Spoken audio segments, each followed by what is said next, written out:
Hello hi അസ്സാം വലൈക്കും welcome back to my channel. അപ്പോൾ കൂട്ടുകാരെ, ഇന്ന് ഞാൻ വന്നിരിക്കുന്നത് നല്ലൊരു കേക്കിൻ്റെ റെസിപ്പിയുമായിട്ടാണ്. ചോക്ലേറ്റ് കേക്ക്, നമ്മുടെ കുട്ടികൾക്കൊക്കെ ഇഷ്ടപ്പെടുന്ന ഒരു ചോക്ലേറ്റ് കേക്കിൻ്റെ റെസിപ്പിയുമായിട്ടാണ്. ഈ ചോക്ലേറ്റ് കേക്കിന് ഓവൻ്റെ ആവശ്യമില്ല. അതുപോലെ തന്നെ ഇതിന് നമ്മൾ ബേക്കിംഗ് സോഡയോ ബേക്കിംഗ് പൗഡറോ അങ്ങനത്തെ ഒന്നും യൂസ് ചെയ്യുന്നില്ല. നല്ല സോഫ്റ്റ് ആയിട്ടുള്ള അടിപൊളി ഒരു ചോക്ലേറ്റ് കേക്കാണിത്. എല്ലാവരും ഉണ്ടാക്കി നോക്കുക. അപ്പോൾ നമ്മൾ വീഡിയോയിലേക്ക് പോകുന്നതിന് മുമ്പ് ആരെങ്കിലും നമ്മുടെ ചാനൽ സബ്സ്ക്രൈബ് ചെയ്യാതെയാണ് കാണുന്നതെങ്കിൽ ഒന്ന് സബ്സ്ക്രൈബ് ചെയ്യണേ. അപ്പോൾ ഈ കേക്കിന് വേണ്ട സാധനങ്ങൾ 3 മുട്ട, 1/2 കപ്പ് പഞ്ചസാര, പിന്നെ വേണ്ടത് വാനില എസൻസ് ആണ്. വാനില എസൻസ് ഒരു 2-3 ഡ്രോപ്പ് മതി. പിന്നെ മൈദ, പിന്നെ വേണ്ടത് കൊക്കോ പൗഡറാണ്. ഇത് നല്ലൊരു കൊക്കോ പൗഡറാണ്, നല്ല സ്മെല്ലും ടേസ്റ്റൊക്കെ ഉള്ളൊരു കൊക്കോ പൗഡറാണ്. പിന്നെ സൺഫ്ലവർ ഓയിൽ 1/2 കപ്പ് വേണ്ട, 1/2 കപ്പിൽ നിന്ന് കുറച്ചെടുത്താൽ മതി കേട്ടോ. സൺഫ്ലവർ ഓയിൽ ഇതിൽ മസ്റ്റാണ്, എന്നാലും നമുക്ക് നല്ല സ്ട്രെച്ചർ കിട്ടുകയുള്ളൂ. പിന്നെ നമുക്ക് ഒരു ബൗളെടുത്തിട്ട് അതിലേക്ക് മൈദയും കൊക്കോ പൗഡറും കൂടി മിക്സ് ചെയ്യാം. ഞാൻ 3/4 കപ്പ് മൈദയിൽ നിന്ന് കുറച്ച് മൈദ ഒഴിവാക്കിയിട്ട് അത് കൊക്കോ പൗഡർ വെച്ച് ഫില്ല് ചെയ്തതാണ്. ഒരു 2 സ്പൂണ് കൊക്കോ പൗഡർ ഇട്ടിട്ടുണ്ടാവും.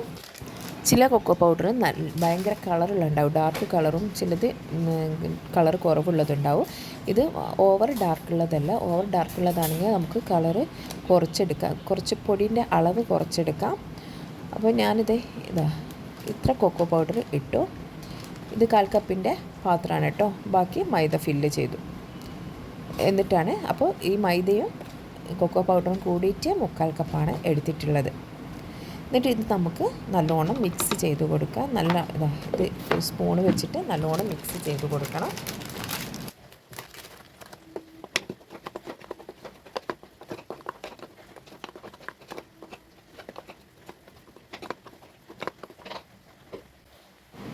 ഇനി നമുക്ക് ഒരു ഉണക്ക ബൗളെടുക്കാം. തീരെ വെള്ളത്തിൻ്റെ അംശം ഉണ്ടാവരുത്. ഇതിലേക്ക് 3 മുട്ടയും പൊട്ടിച്ചിട്ട് കൊടുക്കാം.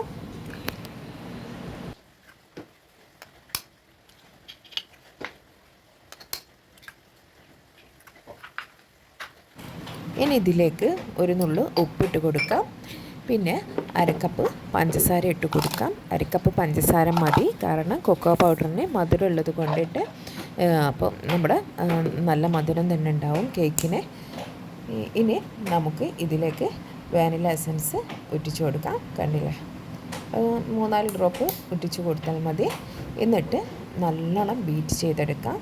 നല്ല രീതിക്ക് തന്നെ ബീറ്റ് ചെയ്യണം.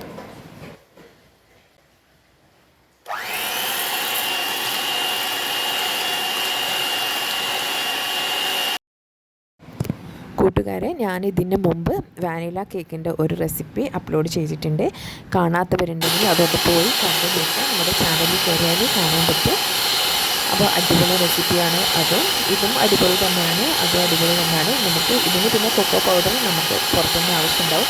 മറ്റേതൊക്കെ നമ്മൾ വീട്ടിൽ ഉള്ള സാധനം വെച്ചിട്ടാണ് നമ്മൾ മറ്റേ കേക്ക് ഉണ്ടാക്കുന്നത്. അതിൽ വാനിലയ്ക്ക് പകരം നമുക്ക് വേണമെങ്കിൽ ഏലക്കായും ഇട്ടാലും മതി കേട്ടോ. വീട്ടിൽ വാനില എസൻസ് ഇല്ലെങ്കിൽ ഏലക്കായ ഇട്ടാലും മതി.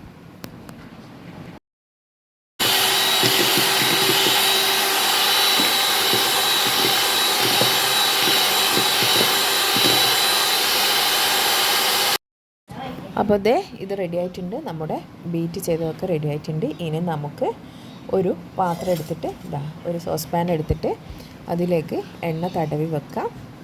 ബട്ടർ പേപ്പർ ഉള്ളവർക്ക് താത്തൊരു ബട്ടർ പേപ്പർ വെക്കുന്നത് നല്ലതാണ്. ഇതിന് ശേഷം നമുക്ക് നമ്മുടെ മുട്ടൻ്റെ ബാറ്ററിലേക്ക് മൈദയും കൊക്കോ പൗഡറും കൂടി മിക്സാക്കി വെച്ചത് ഇട്ട് കൊടുക്കാം. ഇതിന് ബീറ്റ് ചെയ്യേണ്ട, വിസ്ക് ഉപയോഗിച്ചിട്ട് മിക്സ് ചെയ്ത് കൊടുത്താൽ മതി. നല്ല രീതിയിൽ എല്ലായിടത്തും ഒരേ രീതിയിലാകുന്നതുപോലെ നമ്മൾ മിക്സ് ചെയ്ത് കൊടുക്കണം. കട്ടയൊന്നും ഉണ്ടാവാൻ പാടില്ല. കട്ട ഉണ്ടാവാൻ ചാൻസ് വളരെ കുറവാണ്. അപ്പോൾ ഇങ്ങനെ ഇച്ചിരി കട്ടി ഉണ്ടെങ്കിൽ പേടിക്കേണ്ട. നമ്മൾ ഇതിലേക്ക് ഓയിൽ കൂടി ഒഴിച്ച് കൊടുക്കും.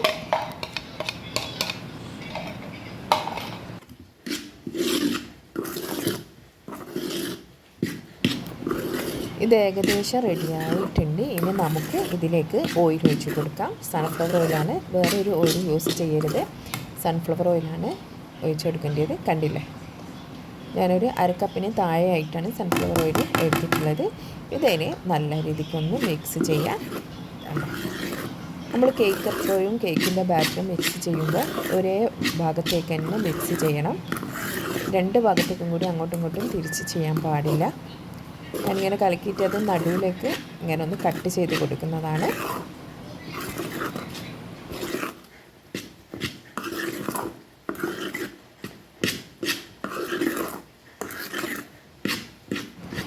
ഇനി നമുക്ക് ഒരു തുണി വിരിച്ചു കൊടുക്കാം. തുണി വിരിക്കുന്നത് ഇത് ടാപ്പ് ചെയ്യാൻ വേണ്ടിയിട്ടാണ് കേട്ടോ. ഇനി നമ്മൾ നേരത്തെ എണ്ണ തേച്ച് വെച്ച പാത്രം എടുത്തിട്ട് അതിലേക്ക് ഈ ബാറ്റർ അങ്ങോട്ട് ഒഴിച്ചു കൊടുക്കാം.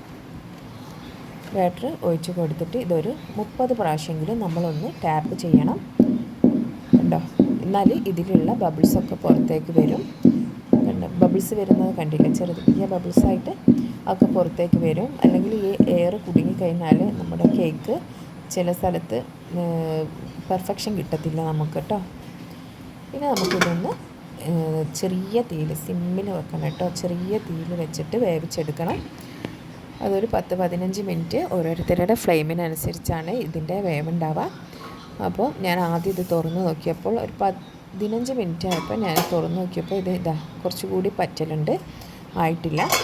അത് വാനില കേക്കിന് എനിക്ക് 15 മിനിറ്റ് മതിയായിരുന്നു. ഇതിന് കൊക്കോ പൗഡർ ഇട്ടിട്ടായിരിക്കാം ഇതിന് ഇത്തിരി കൂടി സമയം എടുത്തിട്ടുണ്ട്. അപ്പോൾ അതേ ഒരു 20 മിനിറ്റ് ആയപ്പോൾ നമ്മുടെ കേക്ക് റെഡി ആയിട്ടുണ്ട്. ഇത് ഇഷ്ടപ്പെട്ട എല്ലാവരും ഒന്ന് ലൈക്ക് ചെയ്യുക, ഷെയർ ചെയ്യുക. നിങ്ങളിത് ഉണ്ടാക്കി നോക്കുക. ഉണ്ടാക്കിയിട്ട് ഇതിൻ്റെ ഫീഡ്ബാക്ക് ഒന്ന് കമൻറ്റിൽ അറിയിക്കുക. Thanks for watching.